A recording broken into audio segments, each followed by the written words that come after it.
Welcome to Garage Gym Athlete Cooldowns. These episodes are short, actionable podcasts pulled from previous interviews and content we've been publishing for the last several years. So go for a walk, hop on the rower, or clip into the bike for this cooldown episode.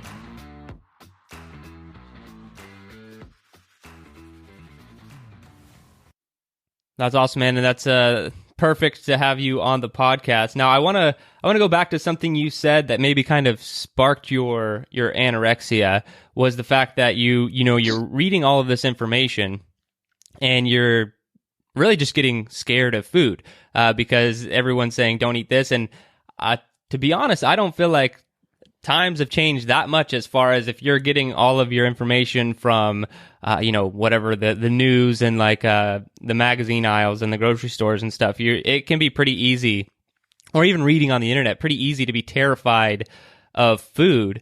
How do you go about combating this fear of food? Because I know you probably saw it, like it just recently came out, the whole USA Today is like, coconut oil will kill you, right? And all of these things. And so people are just so confused on what to do. How do you go about staying away from the misinformation? What's good information? What's bad information, and all that?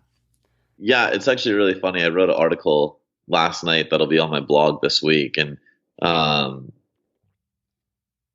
actually we talk about the path to success is actually it's very little about collecting more information, and it's very much about starting with application. And I think that number one, like you just mentioned the USA Today thing, and it brought about, two distinct things. One, the media is all about fear mongering, right? And there's always an agenda. There's always an agenda with media anyway. And so they're going to put something out. There's a hidden agenda. But then number two, there's these savvy internet marketers that are like, oh, well, the media put out a really controversial topic, so I'm going to make all of my content this week about coconut oil, and I'm going to make them feel like they need me. And all of a sudden now you're going down a rabbit hole of buying these $20 and $30 ebooks and, working with somebody that really has zero interest in you, but knows they can get your money because of this hot topic. So there's kind of like two layers to media that I think people are now having to combat. And it's really scary. You're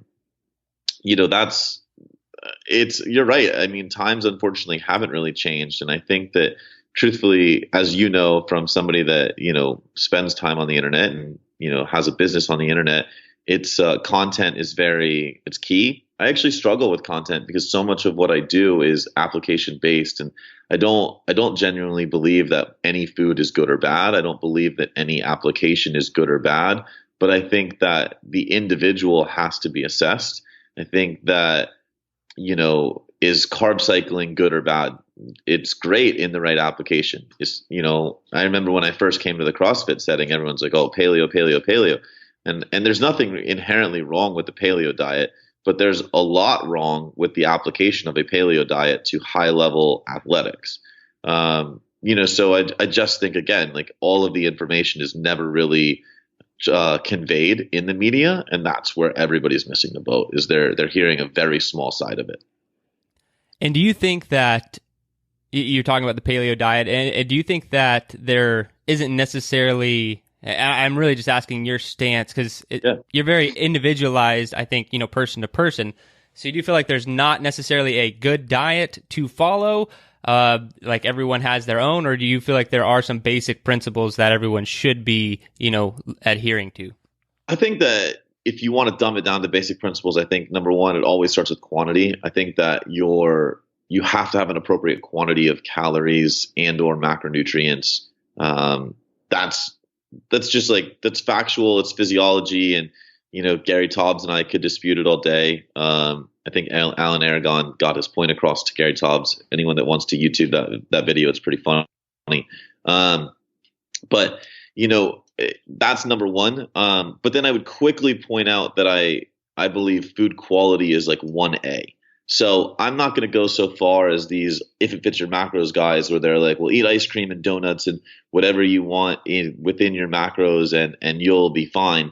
Where that background comes from is it actually comes from like the physique space.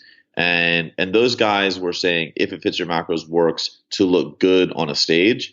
And they're right. It does. Like there's undisputable evidence out there that several people have gotten ripped to shreds getting on stage. But that doesn't show, hey, what were their performance markers like? What did their blood work look like? What was their health status look like? And also, the biggest thing, what was their relationship with food look like? Because if you examine a lot of them getting off physique stage, their ability to actually re-implement a successful diet post-show was pretty awful. But then at the same token, you look at the food quality zealots, and they're out there and they're like paleo, paleo, paleo. And while food quality is great, if you eat 500 calories of chicken and broccoli, you're starving yourself. And if you eat 5,000 calories of chicken and broccoli, you're going to get fat. Like, that's just the truth. Quantity control still matters. So my principles would be quantity control with a massive emphasis on food quality. And I think if you actually start there, you've got the first steps together, and you're moving down the right direction. Thanks for listening to today's Cool Down. If for some ridiculous reason you are not subscribed to Garage Gym Athlete programming, fix that problem right now. Go to GarageGymAthlete.com, sign up for a free trial, get started with us today. Thanks for listening.